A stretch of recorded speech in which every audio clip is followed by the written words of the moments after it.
And welcome to the No Assembly Required podcast, where we've apparently lost Audrey Ember.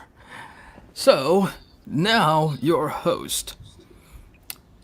A girl who is not quite figure outable, Red Romina.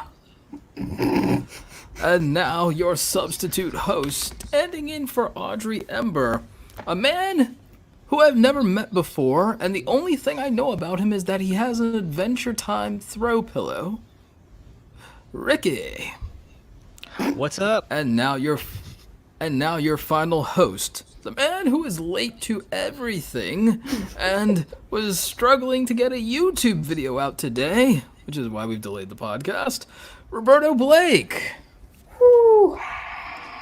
Woo woo! All right, so that was my fake intro for Fake today. intro.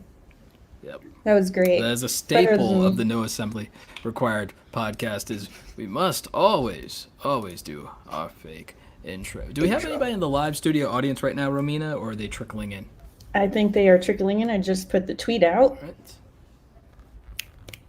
Put the tweet out. Tweet, All right, so you tweet, put tweet. it out to our tweeple in the Tweepleverse. And if you are listening to the audio version of the No Assembly Required podcast, please give us ratings and reviews in the Apple Podcast app. Please give us a 5-star review. You can't ask them for a 5-star review. I damn well can, and I just did. No, we ask them for a 4-star and a 5-star review. That way there's a nice little combo, so it's looks No, real. I want a perfect score. I need to be perfect. Just let me be perfect, Romina. I don't know how we are going to start a new empire. Just let me be perfect, damn it. Oh no. All right. Well, I've tweeted this out, Roberto, if you want to retweet us, if you want to do us the honor of retweeting. Ricky has already beat you to it. Hey, we've got Ready to go. a few people joining in.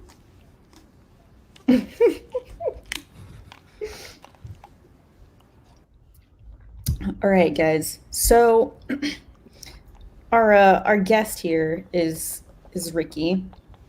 Enrique or Ricky. Why do you prefer Ricky over Enrique or? So I have a story about this.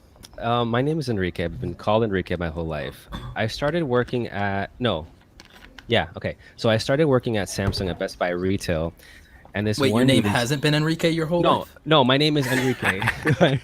You see what I just did there? I sure do. So I worked at Best Buy, and this dude that I worked with was like, dude, you see his name was Andres, and he was like, dude, you see why I named That's my myself brother's Andy name. on my name tag? Oh yeah. Yeah. So he asked me, so he's like, oh dude, see my name tag says Andy, so if a customer wants to ask for help in Spanish, I'll be like, I don't speak Spanish, my name's Andy. So for some reason that stuck with me, and I was like, okay, so when I started making YouTube videos, I called myself Ricky, and with my company, the blog that I work for, I call myself Ricky. And now I'm kind of like, Ricky's kind of whatever. So my name is Enrique. It sounds, not boring, and it sounds exotic, and it got some sazon in it. So, why not? So, interesting story, little known fact. My middle name is Enrique. Oh, what? Where are Wait, you from? what? Yeah. Well, my family's Excuse me? Panamanian and Cuban. I'm Roberto Enrique Blake II. All of my are from Panama. My great-grandmother is from Cuba. My great-grandfather on my mother's side is from Jamaica, and all of my grandparents on my father's side and my great-grandparents are all from Panama. So So I'm That's Roberto Enrique Blake II, and God willing, I have a son. He'll be Roberto Enrique Blake III, so he can be pretentious as hell. Roberto Enrique. Okay, Yeah. I hear that. I don't have a middle Yeah. name, but my brother's middle name is my name. Yeah. Josephine says, I thought your middle name was Palpatine. Oh, No, it's don't laugh like that. You're my gonna scare all the.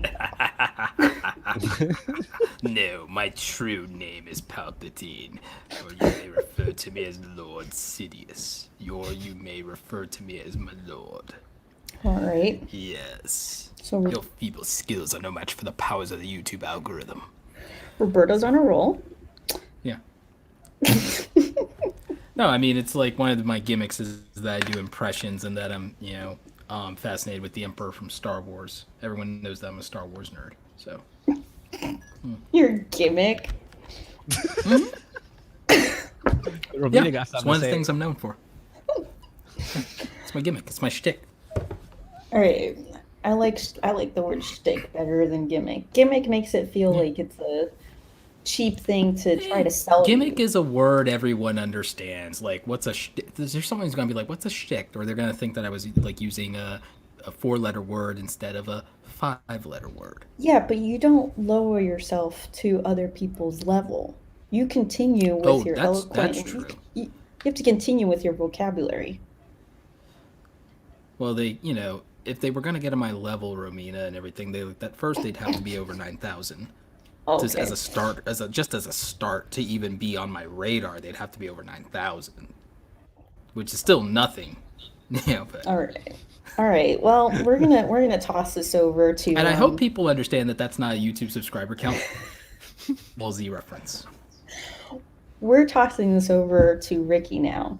Ricky, why don't you tell us a little bit about what you do, and how you came to be on this podcast? What's happening right now? So in the last 5 years, a number of events have occurred. Back to that job I was talking about at Best Buy. I started working at Best Buy as a Samsung rep. So I was like, because I always enjoyed phones and I always enjoyed smartphones and consumer technology ever since I was a kid.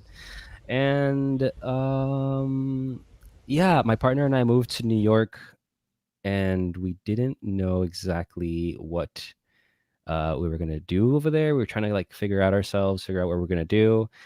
And while I was there, I was faced with an opportunity to become a smartphone blog writer. And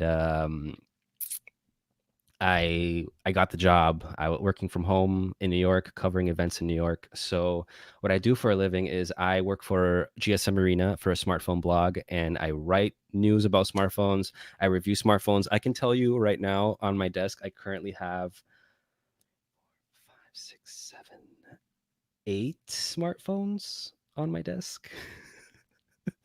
They're just littered all over my room. And I'm sent these, I review them, I test them, I test the camera, I test the hardware, I test how does it sound, how does it look, how are the colors, how fast is it, who is this for, is it worth your money, should you just ignore this phone? That's what I do. And I make YouTube videos as well for this channel, for GSM Arena. So I attend events in person. So like the Samsung, when they announced the S20, I was at the event in San Francisco, and I got first hands on the Samsung S20. So this is I basically live, breathe, smartphones all day, every day. So now, can I ask you? Sure. And you don't have to answer this if you don't want, but how did you get that? Because that sounds like a dream for a lot of gearheads and stuff. So did you apply or? So yeah, I'll go to that. I'll go with that story. So that story was I was working for my dad. He owns a small business, manufacturing business, and I was able to continue doing work while I was in New York remotely. And rent was a reality, and it had expenses, and my savings were depleting. So I was like, okay, I have to get a job. I was supposed to reapply for the Samsung job when I got to New York, and there were no positions available. So finally a spot opened up, and I set up a Hangouts meeting with the market manager who was going. They were going to recommend me anyway because they liked me down here. Full reference, I'm from South Florida. I moved to New York, and now I live back in South Florida. Okay, so continuing. So I was in New York. I was going to get this job for Samsung retail, And while I was looking for the specs of the Note 5 at the time, the Samsung Galaxy Note 5, they asked me, or that was probably I was assuming I was going to be asked. So I looked up specs Note 5 on Google, and the first site to come up was GSM Arena, because they're very well known for like their database of specs. And on the spec site, I saw a banner that was that said they were hiring somebody in New York. So I was like, hold on. I watch people who do these videos. I read a lot of smartphone news. I know what this is all about. I should apply. And I did. I applied and I got both the Samsung offer and the GSM Arena offer the same weekend. So Whoa. it was like this really weird crossroad. It was just like being in the right place at the right time. And it happened. I got it. They liked me. They asked me to submit like a sample article, and then they were like, "Okay, you have this phone. You just got it. Now you have 2 hours to." I think they gave me 2 hours to prepare a text, prepare photos, and prepared it in, like formatted into an article. It took me 3 hours, but I submitted it anyway, and they hired me. Decided to hire me, and it's been over 4 years now. Yeah. Did you have any experience before that doing blog, like that kind of stuff? So that same year, I had just graduated from from FIU, from university, with Yeah. international business degree, which I'm still not using, but whatever. So Mhm. um, I graduated, and when I graduated, I bought my first camera ever. I had never owned a camera. I'd never touched a camera. I didn't know about ISO. I didn't know about shutter speed. I didn't know about composition or any of that stuff. So I uh I started playing with my camera, and thankfully the job was just starting up their YouTube channel too. So they were like, if you have a little experience, it's fine. We'll work with you, that kind of stuff. And thankfully they did, and I learned a lot. I'm still learning a lot about YouTube production and lighting. Like I would say my lighting has gotten like on point only recently. Like it's been, a whole learning process since I started. Um so, now I'm in this, creative industry. I mean, creative as in like I have to create content for this industry. So, now I know about audio and video and photos and exposure and editing and all this stuff. And it's pretty much self-taught. Like I didn't ever took classes for editing or anything. What was the learning curve on acquiring those skills in terms of how quickly were you able to do that, and do you think the average person could learn those things? Well, it's really as easy as learning the basics. The learning curve would just be familiarizing yourself with the concepts of composition, light, color. But the way that I learned was I bought a T3i, which was my first DSLR, the old reliable, as all of the photography people will tell you, and just putting it in manual and just shooting as How much as. long did it take before you had? How long did it take from buying the camera to not have things that you shot come out like garbage? Oof, that's a really good question. Okay, let's see. Let me look for this video. One of my first Depends on what videos. you call garbage. Let me just look really quick when this video went up. That was like, oh my God, this is my first video ever that looked amazing. And I haven't looked at it in a while. I'm not going to watch it right now, but I just want to see what this looks like when this was posted. This was 2 years ago. So this was posted on June 2017. I started working in late 2015. So like 2 years, 2.5 years it took me. So 2 years. How many videos did you make between starting and the 2 years?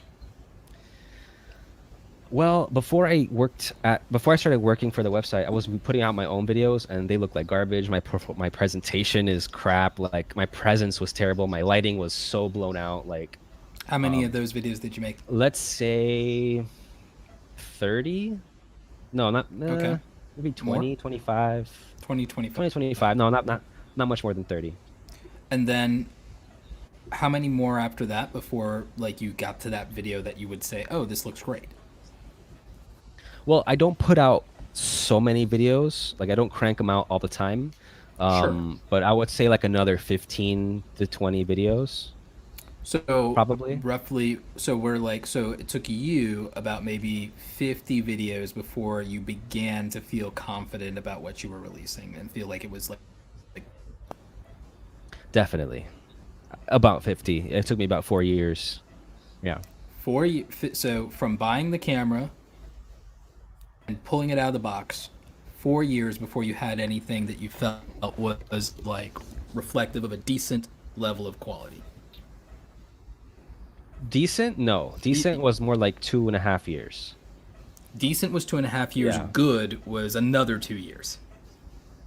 Yeah, I would say excellent now. Excellent. Okay. No, Yeah. that's fine. Like, no, Yeah. you're allowed to like humble brag a little bit. But Romina, I think you understand where I'm going and why I'm asking this line of questioning is because everybody thinks that they're going to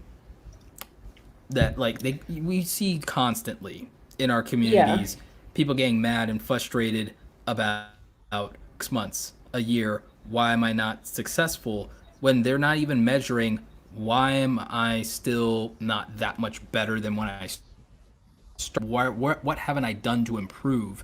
Because to your point, you had specific things you were trying to fix, Ricky. Your lighting was blown out. You wanted to get better at the lighting, right? Did you struggle with audio? Yes, and audio still, even these days, I'm still learning. Like, okay, I need to dampen. Like, it has to be done. Yes or yes. And I record with a lav mic for my videos, and if I don't dampen, you can hear it. Like, it's clear that it needs to be there's too much echo. So, how many videos have you made so far now total? Man, that's a good question. Maybe, like I said, like 40, 50.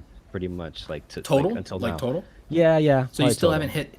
All right, you still haven't hit the 100 videos threshold. I think you'll be very happy by the time you hit the 100 videos threshold. You'll be very happy. Like getting there sooner, you end up correcting more of your mistakes a lot more quickly the sooner you get to that threshold. Because after 100, most people who even had the minorest sliver of talent in terms of technical ability end up feeling very good about what they make by video 100, and people who had zero charisma by video 100 actually start to have confidence. Yeah, there's like I feel it's not even just like the confidence, but it's also the like finding their own voice. Like if you look at some of the like you look at some of the top people and like even a friend of mine, his name's Robbie. Robbie, he had been doing videos for a long time and he had multiple channels and they did fairly well, you know, a few hundreds of thousands of subscribers. Like they were good channels and he was doing it full time, but he didn't. That's a solid mid-tier creator. He didn't really blow up until like a couple years ago where he just like found like his point, you know, where he's just like, this is my audience, this is like my peak performance, like this is it. And he's got, I don't know, maybe like 2 million subscribers now or something. Like he's in the millions. Nice. Nice. So he's good. But I mean, that kind of thing, like you see it and like if you go to his channel, you'll be like, oh man, like he does like these kinds of videos, like you know, anybody can do this or whatever, like, but it took him so many years. Everyone says that until they try it. Everyone says that until they actually do it. Yeah, and it took so many years just to get to that point, you know, and not just the years, but the amount of videos that he did, the amount of collaborations that he did, the networking that he did, all the conferences that he went to, the different types of videos that he did, because he did daily vlogging as well. Oh yeah. So it's like all the different types. Did he switch his content or his format? Yeah, he's changed it a few times, but the last time I checked, what he does is he basically gets like those stupid 5-minute craft videos, and he does a bunch of them in like one video. Like he just does them just like to see if you can actually do them, right? But he does it in a way that's kind of like very cartoonish, and it speaks to a very young audience. So did he get hit by the Kappa? I don't know about that. When that happened, I stepped back and I was like, I don't know, want to know. I'm not here to extinguish the fire. Like, but you know, we actually have some questions. Actually, I thought this one was a really, really good question. It's from Josephine. She says, "When lightning strikes the sea, why don't all the fish die?" Anybody have an answer for that question? Well, the sea is composed of salt water, I think. So I think that has something to do with the connectivity. Not to mention it's spread out over a large area. Can lightning strike in the ocean? I don't think it can. I think it looks like it does, but I don't think it actually does, because lightning is just air, like ground. It's like air breaking down. It looks like it when you're at sea, that lightning is like striking the water, but it's not really striking the water, as far as I understand it. So lightning is a static buildup of the friction between clouds when clouds are rolling through. But yeah, I don't know if it strikes in the ocean. Like usually maybe on an island. I think that it just has. I think it's an optical illusion, and I think that that's the issue, because my understanding is that the salt water would not be conductive. By the way, if you are a scientist right now, yeah, you can Google it while I talk. Because again, I'd imagine that the ions in the salt water. I mean, I haven't thought of like earth science in forever, so I'm just going through the filing cabinet of my nerd brain right now. So, right, if you are a scientist and you're listening to us or watching us right now, please forgive us for forgetting. Well, we need Mark Rober, and that you know. Well, you know, we're using the modern day Mr. Wizard. He's the modern day Mr. Wizard. We're using our storage for other information. I just Googled this, and it says lightning doesn't strike the ocean as much as land, but when it does, it spreads out over the water, which acts as a conductor. It can hit boats that are nearby and electrocute fish that are near the surface. If you're at the beach and hear thunder or lightning, get out of the water. So the thing I said about the surface area is true, and it's that it only can affect the fish there at the surface, and they probably instinctively have evolved to avoid that. And then it would be hitting the type of objects that you would imagine if they're at sea. So, okay, makes total sense. Benjamin says that when it hits the sand, it can make some awesome glass sculpture. That was part of the plot line of Sweet Home Alabama with Reese Witherspoon and Roberto. Yeah, and and Matthew McConaughey. Roberto. Yeah. Hold on, I want him to finish though. No, that was it. It was Matthew McConaughey and Reese Witherspoon in Sweet Home Alabama. He had a business where he was actually making abstract art, glass sculptures, out of lightning hitting the sand, because it's something that happened when they were kids.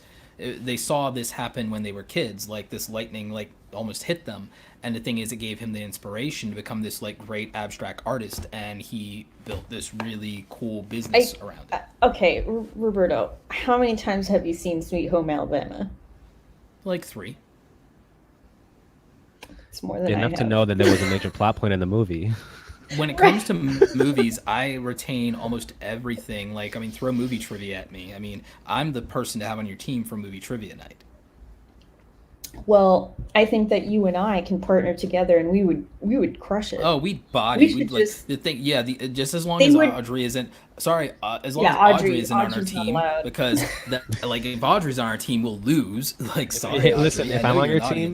If I'm on your team, you would also lose, so don't pick me for your team. Yeah. Like, I knew that the moment you came on, like, in terms of, like, pop culture references. You can pick like, Marvin, though. Ooh, Marvin? Yeah? Okay. All right. We'll keep that in mind. Yeah, I think trivia night would probably put a photo of Roberto and I and just not let us in. They would just be like, these people are not allowed Banned. Like, these people are They were hustlers. yeah. These people are hustlers. Like, This is they'll just like- take all your money. Like, yeah. But you They're know not what? allowed.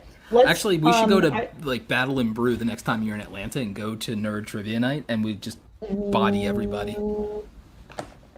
Body everybody. just go there with like the point of just like watching everybody burn. Oh yeah, we'll just destroy them. It'll be completely unfair. But going back to lightning, to the sand and the glass stuff, in Minecraft, can't you make glass out of sand? I believe that's how I used to make glass, like windows for my houses in Minecraft. Yes. You heat glass. That's how glass is made. You heat sand and it turns Sand. into glass. Yeah, Yeah. you heat glass and it turns into sand. You have to heat it to a ridiculous point. It's like, Well, in Minecraft is not, there's no ridiculous point. It's just you just throw the bucket of lava and then the floor is lava. the floor is lava. Audrey is in our live chat right now, and she's watching us, which is very strange. Oh, she's watching us roaster. Okay, great. Yeah, she's watching us roast her. Audrey says Minecraft is so educational. Actually, it is educational. There's a lot of like schools and like there's actual specific classes that will use Minecraft in their. They have that in their syllabus. They teach Should with just Minecraft. became a Minecraft YouTuber. I'd be a god right now. Freaking Minecraft YouTubers rake up. Me like, too. You know, I spent so much time. You know, I played Minecraft for a year and a half, like every single day. Like I woke up, You I'd should get have out been of a bed, Minecraft YouTuber. and I would sit in front of the computer and I would just play Minecraft until I You had to could go have to been the sleep. top tier. You could have been the top tier female Minecraft YouTuber. Well, you know what? I could have been a contender. You know what? But I'm not. Could You have still been something. could. Yeah. Could have been a contender. Oh, of course, Ricky doesn't get that reference. It's all right. It's fine. It is- Yeah, no, I'm terrible. I never played Minecraft. That's not a Minecraft reference. Oh, well, there you go. I'm terrible. Benjamin says you can do programming inside of Minecraft with Redstone. Woohoo! Joel says schools use D&D for kids now. That's interesting. How? What are they doing with D&D? That's interesting. Joel, tell us about that because that seems interesting. I've never. I'm sure the parents are having a field day and everything like that. Oh, we took religion out of schools and we put D&D in. We Like, took religion out. D&D is a religion, though. to some. It's just not called that. Andy from Japan says the next video from Roberto is how to make money in Minecraft. Actually, that's not such a bad idea.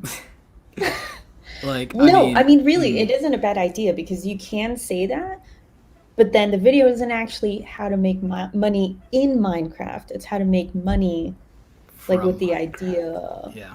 of Well, like. no, I mean, there's a video I'm working on. Gonna sound clickbaity and pretentious. I'm working on a video game just because I know this is a title that will actually get attention. But I'm working on a title of a video for a video that if I can get over myself on it, like, because I hate clickbaity titles, but I'm like it's there's an asterisk sign, but it would be how video games made me rich. But it's because like rich is relative. Like I do well, but like globally makes a certain amount of money if you think about like the fact that like there's 80% of the world living on $10 a day. It's like if you're an American you might as well say you're rich, like if you put it into perspective. And I do pretty well.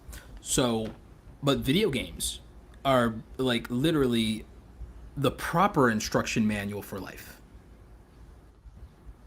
I genuinely believe that. Like video games are a better tutorial for life than what we get in school and for most of us, to be very real with you. And video games logic and mechanics is really simplistic. First of all, like use the damn tutorial. Secondly, it's like keep your health bar high. That's a really good like thing to learn from video games. Keep your health bar high. Like, why would you not do that? And yet, I learned it's the about thing that stamina most because people- of video games. Exactly. Most people don't learn to keep their health bar high. What do you do in video games? In video games, you don't squander your money. You sit there and you only spend money in video games to acquire useful tools and items and resources and to keep your health bar high. That's really practical. Okay?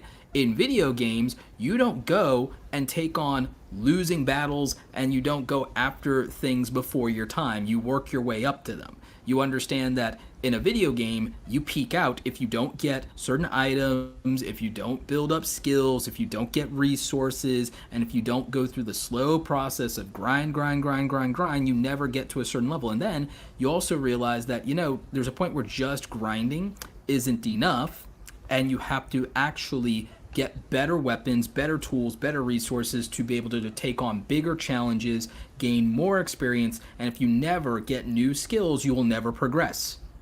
In real life, most people never acquire new skills and thus they never progress, which goes immediately back to your story, Ricky, is that you had to acquire those new and special skills or you were going to be broke and it was going to be a problem. You needed a way to progress and to ascend. And the only way that happened is because you got the skills to attack new challenges and make a bigger overall contribution within the world at large and your own life. If you are like a low level character, like you have all gray equipment, to use an MMO analogy for people, if you have all gray equipment, like you're not really useful to the world and to the NPCs and to other parties just yet because you can't make a big contribution. You can't do enough damage. You can't heal enough. You're not helping things. You have to skill up and you have to level up so that you can make a big contribution to a group, a party, a guild, and to be able to go on quest and to be able to help the world of the game. And you can't do that if you don't level up. Wow, look at Well Roberto said. bringing stuff You back. couldn't have been hired by the company. The company was like the guild. It was like a guild.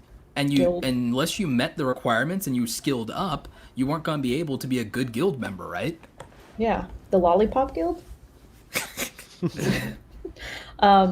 So Joel actually answered our question from earlier about how they use D&D in education, and they use it for teaching socializing and learning topics. So, I think it can be good for critical thinking. critical thinking. Also maybe storytelling. Storytelling, well. imagination, thinking outside the box, all those things. Imagination. Yeah. But what do you guys think about this analogy of like, if you understand, you master the mechanics of video games, of game theory, and then you just apply them in the real world, you have a better framework for actually being successful in the world than the one that they give us. They don't really give us a framework. They don't give us a good tutorial. The tutorial for this game sucks. Yeah, I agree. But do we want to talk about that and ruin your video? You're going to talk about this in your video, right? I mean, it's a protracted conversation because it's YouTube, has to be short enough and it has to maintain people's good attention spans. It's not really, suited to a long exploration. What was that voice you just did? I'm not sure which one of my characters that was. Gotta suit to someone's attention span. I think that character is just the salty YouTuber. That was, very salty. I do have a question, Ricky. Sure. Do you play video games? Have you played video games? My whole life, I've usually been Nintendo. I just play like Nintendo, Mario, Pokemon. I'm playing Animal Crossing right now. I'm about to get in on that. So, have you ever played it before? No. Okay, so something you should know is watch a video on what it's about and why people like it, because it's not a game for everybody. Because when I explain it to people, they're like, that sounds kind of boring. Like, why would I want to do that? Well, no one understood why I liked the game Harvest Moon back in the day.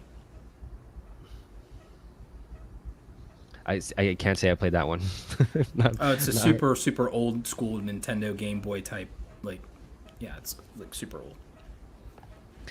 Yeah, so what else have I played? I mean, always got Super Smash, Mario Kart, like Zelda. Usually it's just Zelda as well. Yeah, Zelda I loved is the foundation Breath of the Wild. all of my philosophy in life is rooted in the Legend of Zelda franchise. Very nice. Yeah, I mean, it's usually, like I said, usually Nintendo for me. Not really delved outside of like into other like FPS. I'm not really into too much. You ever play Final Fantasy VII? Everyone has to have played Final Fantasy I have VII. not played a Final Fantasy game. Oh my god! And that started with Nintendo, by the way. Yeah. Yeah. It was because at the time, SquareSoft was going to be going out of business, and it was called Final Fantasy because they thought it was going to be the last game they got to make before they shuttered their doors. And then, ironically, they did so well with it that it saved the entire company. And so they made it the staple, and it became what they became known for, because this was supposed to be their final game, their final title, and it revived the company. And so out of a sense of like gratitude and nostalgia, like they kept making Final Fantasy games because it's what saved them. Wow. Yeah, a little bit of industry lore. I did not know that. Speaking of Squaresoft, Josephine would like to know, do wombats have square buttholes because they poo in cubes? I have no idea. I know that the wombats poo in cubes. I have no idea why. I do not have the answer to this question. A great question. Joel says, I was a big fan of Frogger, Pac-Man, and Centipede. Oh my gosh. I used to play Pac-Man World 2 on PlayStation. Have you guys ever played that game? No. But I was a big Centipede guy. I was like obsessive. Like I had to maintain the high score in that, or I wasn't like satisfied. I would like guys, get very I just remembered something. Did you guys ever play Math Munchers? No. No. Oh my god, do you even know what that is? No. No. Oh my gosh. Okay. So Math Munchers is this game where it's a math game. But it was so much fun because it had like this I would little... hope it's a math game with that name. But it had like this little monster, and it would be like different levels. So like, you know, like they would have, okay, you have to eat all the multiples of 3. And like you would go in and like eat each one of those. Mm-hmm. But like you had to be careful because there were also like monsters that were coming in and they would like kill you. Okay. That was a fun game. It's an old, very It's an old educational game. What about Oregon Trail? That I played.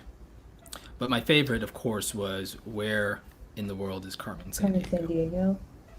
I remember the TV show too. Where in the world is Carmen Sandiego? Which Oregon Trail did you play? Like the original text-based one? I think so. Like we had it on.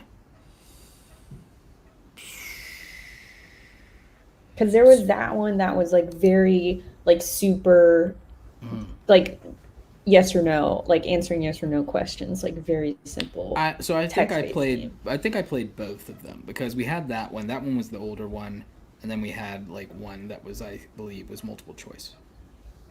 Mm-hmm. So there was also one that they made later on, which was with like more 3D like looking characters. Like they actually had, it was like more real. So I don't think I ever got to that point. Yeah. I never played that one, but I did play. I believe it was made by the same people who did the Amazon Trail. And I did play the Amazon Trail a lot. Amazon Trail was really cool because like we'd get on a canoe and like we just had to like go through the Amazon and like find this jaguar and stuff. You guys remember Encarta? Yeah, I remember Encarta. Yeah. These are all, you guys, if I'm honest, these are all just the digital encyclopedia back in the like freaking It's all right. You are the perfect replacement. Back in the 90s. How old are you, Ricky? You're a perfect replacement for Audrey. I'm 20. Hold on, I have to think about this. Oh my god, you have to think about it? I'm 28. Okay, so that's like not so bad. That's not so bad, but it still makes him a younger millennial, whereas we're elder millennials, which means that he was born. Roberto, why are you throwing me under the bus like that? Calling me an elder? Okay, boomer.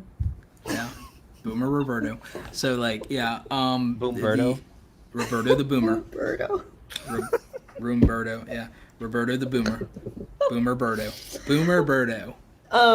Yep. Yeah, so Encarta was, well, do you want to Well, yeah, he was born in the 90s, if I'm not mistaken. Yeah, but he doesn't. Yeah, Which do you want to means- tell him about Yeah, Encarta? so when you were a wee little lad, like, there was this thing called Encarta, which was the digital encyclopedia. So we had Encarta, and it was wonderful. It was this wonderful blessing where we could learn anything. It was a CD-ROM version of Google before there was a Google. We did, that was what we had. We had all of the answers and all the knowledge of human history and our great legacy, the library of human knowledge, like, at our disposal, and it was glorious, and it was what we had at the time, before Google, Before Wikipedia. before Wikipedia. This was our Wikipedia. This was long ago, back in the dark times. I mean, you have to remember, Dark times. When there was like, dial-up. before, and I remember actually before you sweet summer children, like, you think 56K is slow? I remember when it was 12. back in my day. Back in my day. Before the encyclopedia was like, you had to actually buy all the different volumes, and you Back had all in my these day, the books. encyclopedia, we didn't have Wikipedia, we had books, and they would take up an entire shelf, and they weighed more than you did. Back in my day, you had to actually leaf through the goddamn pages to find anything. You couldn't just Google it all willy-nilly, type it in, and get it real fast. No, you had to suffer for your knowledge. Youngsters appreciate nothing. That's why you're all soft and weak. Knowledge! Knowledge! I think Audrey's calling us old in the chat right now. Wow. Benjamin says, 42-year-old me is just sitting here, ... But I think, the reason, so in Encarta, there was a game that was included in the encyclopedia CD. Gamified learning. And it was cool because, you'd go, it was as if it was a medieval castle, and it was text-based. So, you would go through every single, room in the castle, and you had to answer these questions, it was trivia kind of stuff, but it was the best music ever. It was so good. I get, sometimes I just go to YouTube and I look it up and I work to the music. But that kind of stuff is I don't know, I guess I appreciate it a little bit because of the fact that there's so many different kinds of games now. And back then it was math munchers is just whoa, you can make math fun, huh?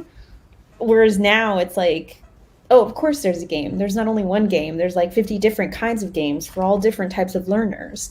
And if you're colorblind, we have a game for that too. And it's there's so many of them that it's an everyday thing. So it's not this novelty of when people first started getting refrigerators, they had their ice boxes and they're what? Back in my day, day, cool? Back in my day, Teddy Ruxpin was the most revolutionary technology that there ever was for children's learning. No one remembers Teddy Ruxpin? I know what it is, but I didn't. That wasn't my time. Audrey says that Roberto is sounding like Yoda right now. No, Audrey, this is my Yoda voice. I don't hear a difference. Accurate it is. Can you say back in my day in Yoda voice, please? Back in the old days, before the Empire. Glorious the Jedi. Before the Empire. We used to have encyclopedias in books. Look so old I do to young eyes. Tojin says... when 900 old years you reach, look as good you will not.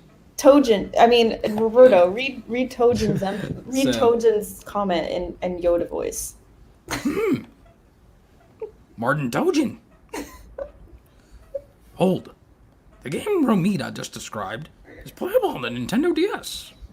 No, I can't do Yoda that long without it straining my voice. It's like, I can only do Yoda in like, I don't even know if Frank Oz himself can actually do Yoda for a protracted period of time. That's why I think Yoda's sentences were always so short. I think it strains the voice too much. Palpatine strains the voice slightly less than Yoda. I actually have no idea what Tojin is talking about here. I just threw it up there. Yeah, no, I'm not. I have no idea what game I was talking about, Tojin. I think he was talking about the game in Encarta. Encarta, really? I think like the castle game, either that or he was talking about the. Well, because that one, like mine was just like on my. No, Oregon Trail might be on DS, is what I think he might Final be Fantasy. saying. Oh, no, I was playing Oregon Trail. It was like, but it might be they might have. Disc. But I'm saying they might have made one for like Nintendo now. Oh, for the youngsters. I don't know. For the younglings. I was playing it on the floppy disk. Oh, look at this. Benjamin says, Joel and I were playing Oregon Trail on 8.5-inch floppy disks on the Apple IIe. Yep. So that means you were using a B drive if you were using that large of a floppy disk. Like that was probably those floppy disks. Those were the big ones. That was like that was like a B drive. Like back does anyone remember zip disk? Barely. But yes. Yeah. Barely.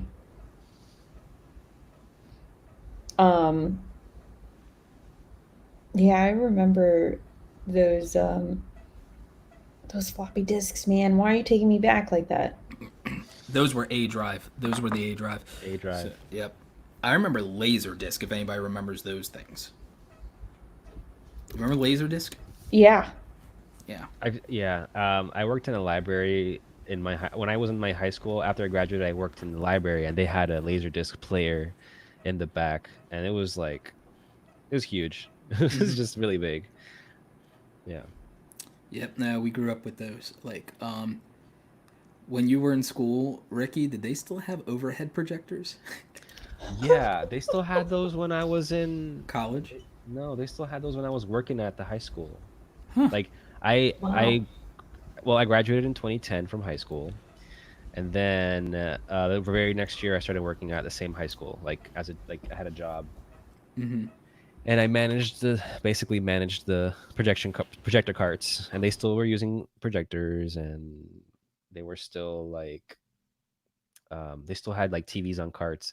And then the school switched to, we're gonna roll out an iPad program, like for the second gen iPad.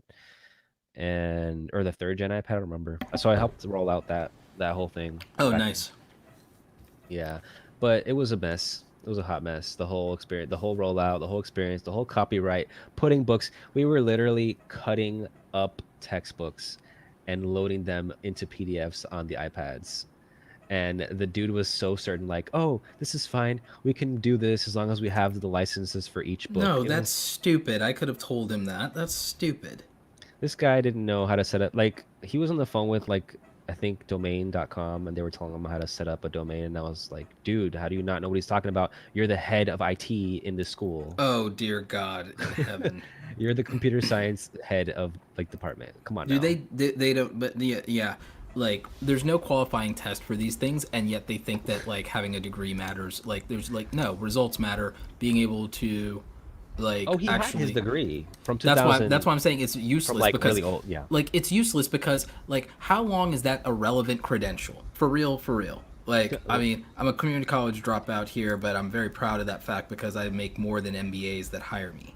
So there's #humblebrag. But I make that point because I'm making the point that actual knowledge, actual skills, actual provable results matter, and a degree is no indicator of that. Especially the older it gets, it depreciates in value. It's artificially inflated in the market in value, and the business owners like me, the ones who aren't so proud of their own degree and their own pedigree and credentials, everybody who's not proud of that, or anybody who really just cares about the bottom line and is obsessed with the consumer, is no longer interested in paying anybody more because they decided to go into debt and get a degree. We're not rewarding that anymore. It's like, you're not producing any more of a better result than the kid who hustled. So, like, we're going merit-based, and we're not passing on the cost of your degree to the consumer. We're done with that. That's why the 4 companies that are worth $1 trillion all stopped giving a crap about what degree you have. They just want to see results now. Because, by the way, when they decide to buy things for like 7 billion from teenagers in the UK that are 17 that don't even have a high school degree, they're only looking at results.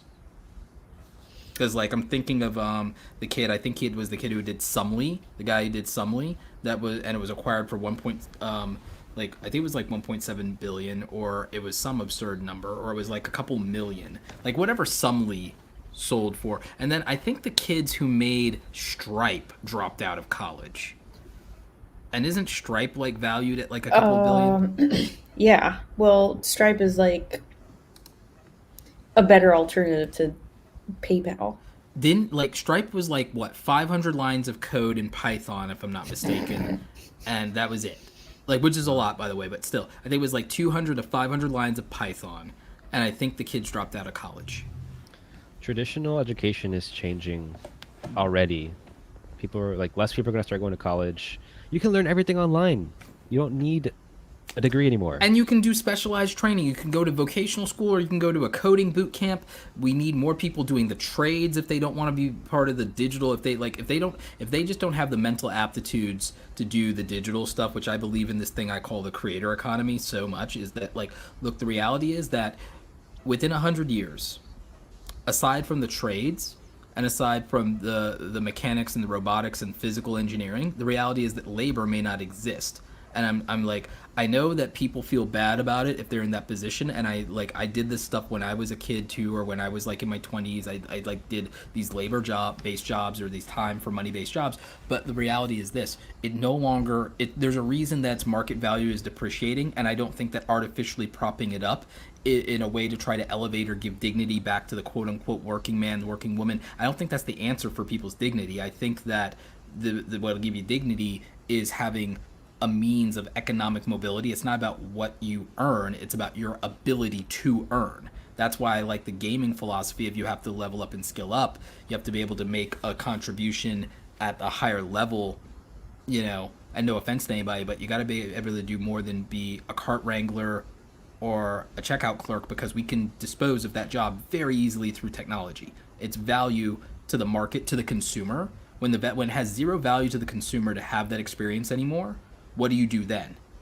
And I think the obligation of society should be to make sure that when you leave your K through 12 education, that you have better options than that to begin with, without having to go into debt.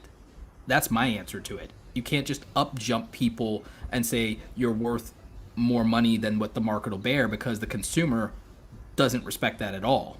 Nobody here has an interest in what we buy every day increasing by 30%. So that we can pay cart wranglers more. It's already happening. Yeah. Like automation. Like jobs are automation, computers, robotics, micro robotics are all replacing these jobs already. It's not about trying to disrespect anybody. It's trying to say it's like your contribution is become very disposable. What's your next move? And your next move can't be trying to extract more from everybody else when the value isn't there in their mind. And it's not that we're trying to say that you as a person aren't valuable. It's that we're trying to get to the point progress. It's progress, and everyone has to understand that no one is paid for their time. No one's paid for their time. The leverage of labor is a negotiation. This, like, I know it's a deeper topic, but like, the leverage of labor is the fact that you're not really being paid for your time. That's a bad deal that you made, because your employer is selling the value of your results directly to the market because you didn't. So whatever result you produced, you negotiated and bartered for time, for money with the employer, which was a bad deal because you didn't have the abilities on your own to just go direct to consumer, go to the market, which is all we used to do for hundreds of years, thousands of years before the last 200, 300 years of industrialization. That's all we ever did. You either were a blacksmith, a tanner, a tailor, a leather worker, a farm hand. It was a direct-to-consumer transaction, or at a bare minimum, you were acting as an independent agent on behalf of somebody. It wasn't really employment because you weren't really loyal. You were a hirelance, much like a mercenary, which is where the word freelancer even comes from. It's that used to be a soldier that was just under contract that had no fealty, and then we made that part of the idea of how we operate in the merchant class. So you were either a higher lance, a merchant, or you were a tradesperson within your community, and that's all we had before the corporations for thousands of years. And then we got, guilds and artisan guilds and things of that nature. And then later we got the industrialization and the companies and the corporations. But there was really very few people who had what you'd call gainful employment. Everyone was a direct-to-consumer, business person in a way. And we're getting back to that. But people refuse to recognize that truth and that reality. And that when we work for an employer, we're bartering all of our potential of what we can have directly in the market to be part of an employer's appliance, and our results are sold at an absurd markup. But because of the deal that we as rational actors made, we're getting a fraction, sometimes a fraction of the value that we produced. But it's the trade-off for not having any responsibility. And I mean, what do you guys think about that concept? And where we are with the automation thing. That's capitalism at the end of the day. But I don't think it's unfair. I think it produces results that feel inequitable. But I don't think that's the same thing as being unreasonable or exploitive. I think that it's just a market reality. Yeah, I mean, we can Feels bad, man. Leave all that to the side. Regardless, it is just progress. I mean, if you look at the milkman. We used to have somebody who would just come around the neighborhood and put milk on our porch. Telephone switchboard operators. Yeah. Gone. Yeah. John Henry, steel driving man. It's like, oh, you beat the steam engine, but you had to die to do it. That's not a sustainable model, homie. I mean, it's nothing new, It's nothing new. It's been happening for a very long time. It's just with different types of jobs and different types of technologies, and that's it. Well, I like Andrew Yang's idea of dealing with it, of giving people the freedom dividend thing that he wants to do with the VAT tax on the value added tax on technology, the data stuff, because I believe in the data bill of rights, because that's important, I think, in a digital era, the 21st century. No one's thought about that.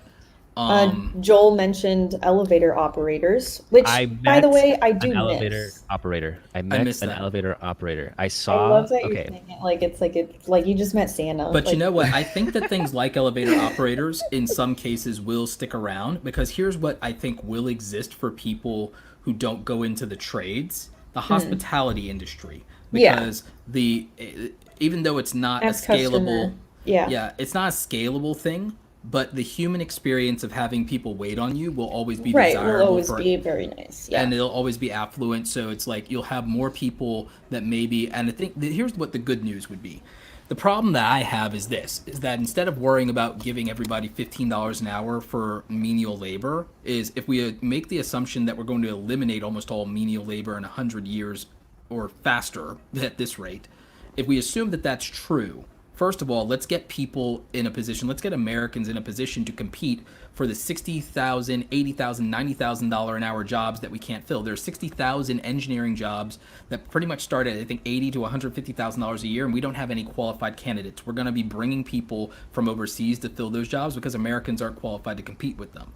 So why don't we create a better baseline for our people to qualify for high-paying jobs instead of worrying about low-paying jobs to begin with? And then, in terms of don't have the skills to transition into that, or the mental faculties to transition into that, why aren't we making less friction for entrepreneurs, for people who want to start barbershops and nail salons and things of that nature that provide those direct-to-consumer concierge and experiences, those hospitality-based experiences? Let's expand the pathway to economic mobility for people. Let's make it easier for people to have a place to be and to sustain themselves.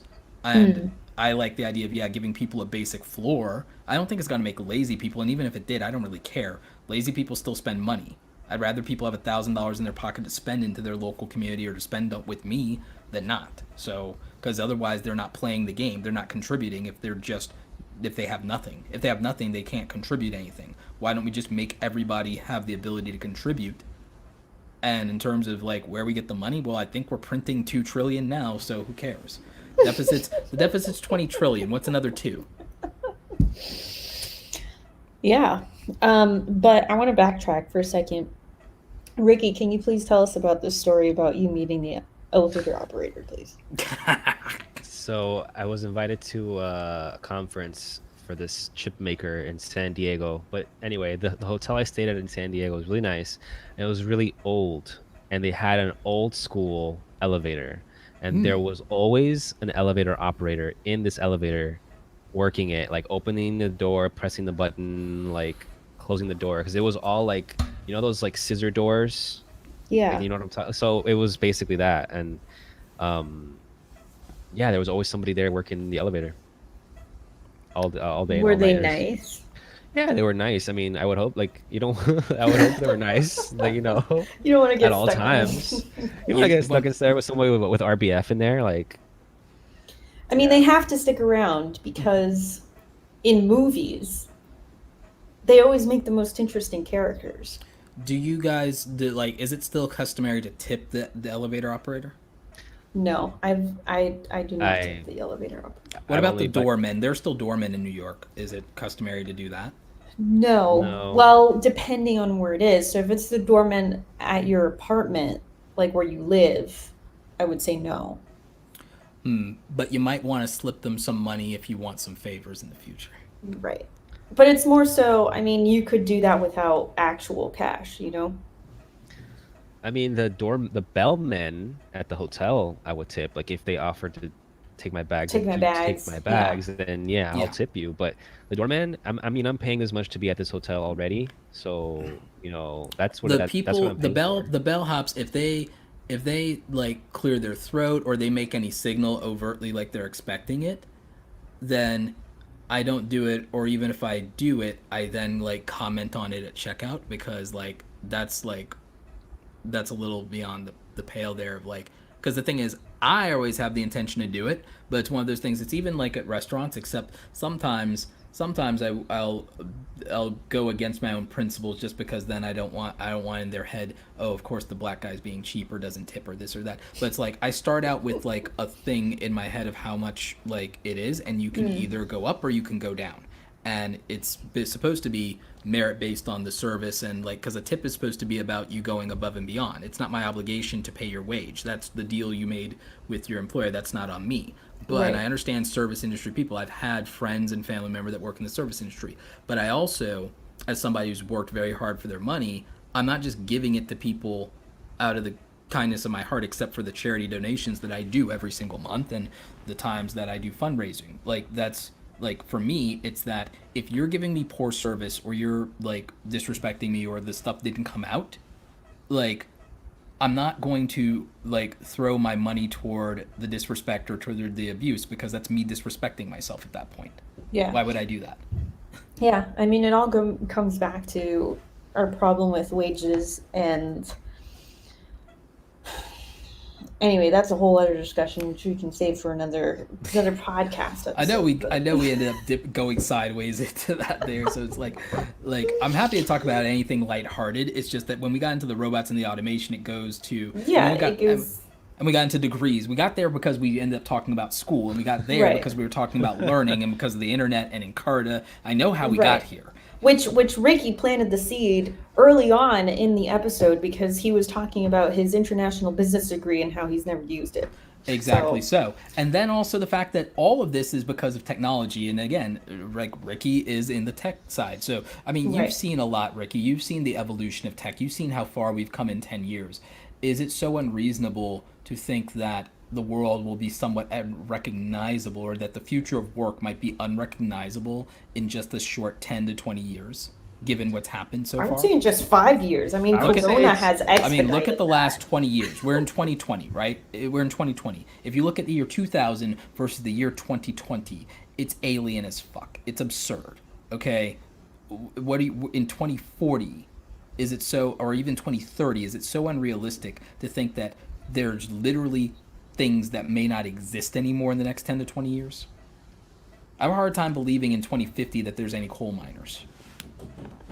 I don't know. I mean, the way that the whole tech world is headed, definitely electric cars. I think we're going to somehow reduce our dependence on Dramatically. fossil fuels dramatically. Everyone wants definitely. a Tesla. Everyone, I can see in 10, 20 years, I can see a Tesla costing $15,000. They have one coming out that's going to be under $30,000. It's not that far to get it under 20. Yeah, it's already going down. So, you know, electric cars, the communication. My boyfriend asks me this all the time, and I never know how to respond to it. So it's like, how is communication going to change? You know, we have these smartphones now, but how is this going to change in the next 10 years? You know, Everyone thinks that it's going to be wearables, and I don't 100% agree on that. I think wearables will drastically improve, but I think wearables will go more toward health than communication. I agree. I think that AR will be more adaptable than VR, and I think we will all live in a contextual world based on AR, meaning that if you're somebody who's special needs, if you're using, you'll have AR experiences where the world actually is catered to you. If you have a disability, you'll have an AR world that shows you what is and what isn't accessible to you, and you will see the world in that. If you have something like diabetes, you'll be able to see the world in your food choices. I believe that we will be there in a good 10, 15 years. Stuff's changing. Now they're talking about quantum computing, which I'm not even sure what it is yet, but I mean, that'll just get us speed-wise to, all right, so I just looked it up. The Tesla Model 3 is $39,000. In terms of new cars, that's not bad. I can see them getting a Tesla down in the next 5 years to, like 25,000. And that starts to get into that regular car, like a high-end new Toyota kind of, like, that gets into the realm of, like, normal people very quickly. And not only that, but having more remote work available will then allow people to live in other places that aren't just the big cities, which means that there will be more charging stations in the middle of America. Well, it also means we'll also places. finally revive.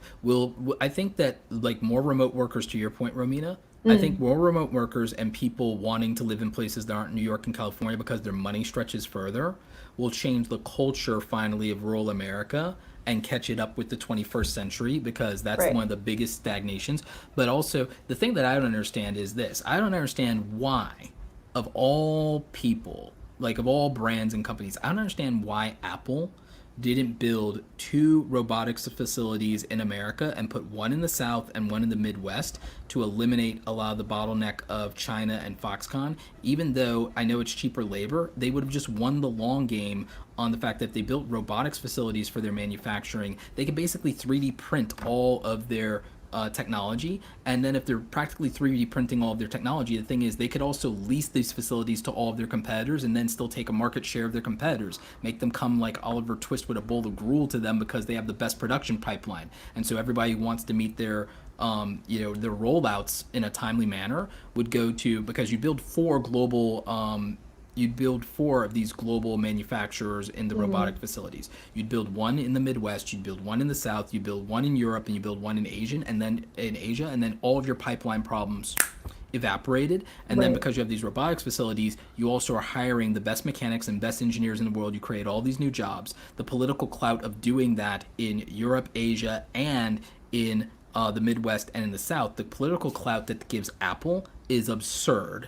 The amount of talent that it draws to those communities with high-paying wages, the way that it helps retail, the way that it helps hospitality, the way that it helps the housing market and those things, all of a sudden those people will have to adapt more of the values that come closer to the Silicon Valley culture, which is ultimately in the best interest of those companies, because then they have political leverage, because now the voters and the constituencies of those local politicians have to kind of be pro-technology, pro-Apple, and pro the value system that kind of goes with that, which moves them, a little bit closer to the center than where they actually are. So that would have been my move as Tim Cook, and I'm surprised he didn't come up with it, because he's supposed to be the logistics guy. I just figured out a logistics pipeline problem. Yeah, you spend a crap ton of money. You can just pull it out of Scotland, and you're sitting on the cash. But here's the thing. You end up with the monopoly on the market of these engineers, these mechanics, and you end up with all this political clout and leverage. You end up Right. also having leverage over your competitors in terms of production. You also end a lot of your PR nightmares with China and Foxconn, and you also get some leverage with China because you're not so beholden to them. So you get all of this leverage in exchange for this cash that you don't even need. And I can't imagine shareholders being mad about this. And then you get to develop more robotics technology and to meet your needs. So you get all the patents on that.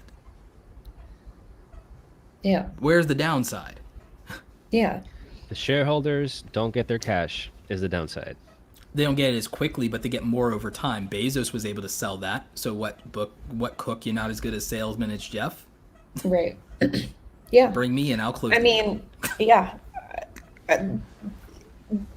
Jeff kind of, I mean, because there's always been like this, because of Apple being out there and like it's created, Silicon Valley. We have Silicon Valley, and it's like, oh, that's like the place where you got to go. But Jeff was like, nope, that's not where I'm going to go. Seattle. He was like, Made I beg to Seattle, differ. right? Yeah, he's like, nah.